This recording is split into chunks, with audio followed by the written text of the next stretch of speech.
My name is Uldduz and I represent the civilian agenda. I previously held a role within INU and followed the negotiation process leading to the political declaration.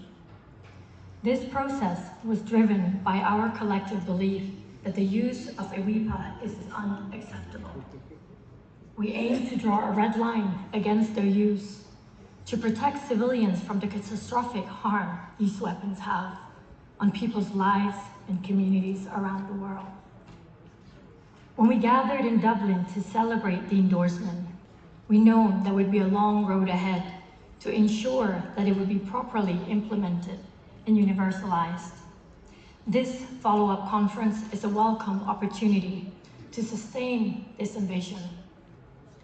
But parallel to this process, we have witnessed civilians in Gaza, Sudan, Congo, Ethiopia, Ukraine, Russia, Myanmar, and many other places being killed and injured from the use of EWIPA. The human suffering has been unimaginable and cannot be quantified. People have loved lost ones, homes, limbs, and no amount of victim assistance will ever repair their losses. Despite this, political leaders around the world continue to beat the drum of war and lavishly spend on the destruction of lives and societies. They justify these atrocities by trying to convince us that some lives are more important than others, that they must be killed so that we can be safe. This divisive rhetoric has achieved little except to fuel the collapse of our collective humanity. 3 days ago, I spoke to a friend from Gaza who shared her pain, returning to a home that now lies in rubble. She walked into the compound of her home that once used to be a garden planted with olive trees, a place where their family used to gather. The same friend lost family members whose bodies have been torn to pieces by explosive weapons. Some can be identified, others have bodies so badly deformed that they cannot be recognized. So, what does victim assistance look like in these circumstances?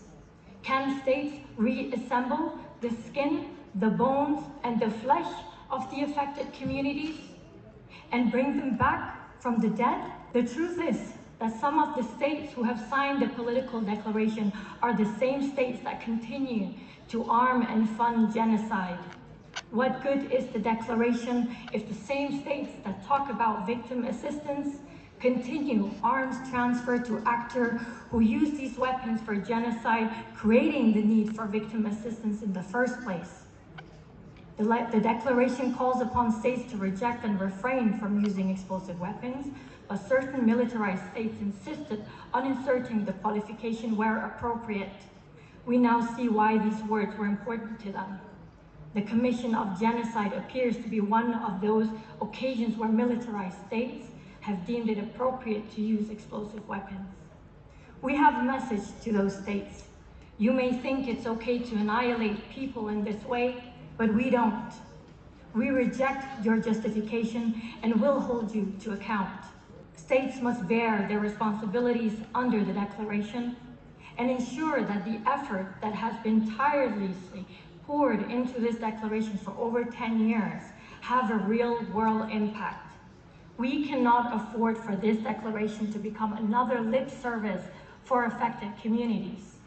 We owe a duty to protect civilians and put an end to the use of EWIPA in all circumstances. Thank you.